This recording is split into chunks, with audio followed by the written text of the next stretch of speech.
আসলে কি জানেন মিস্টার মুস্তাফিজ, স্মাগলিং এ কে যে কখন ইনভলভ হয়ে পড়ে তা নিশ্চিত করে কিছু বলা যায় না। আপনার মতো অফিসার না না, আমি অফিসিয়ালি কিছু বলছি না।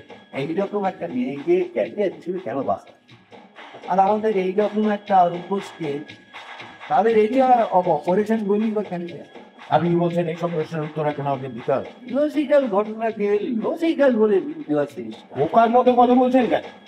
ইয়ারটা কি মাথায় চলে গেছে?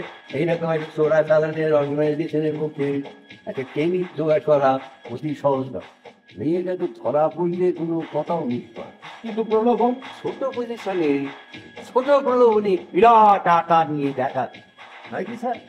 একটা নিরপরাধ মেয়েকে কুরবানি করার ষড়যন্ত্রে আমি শরীর হতে রাজি নই।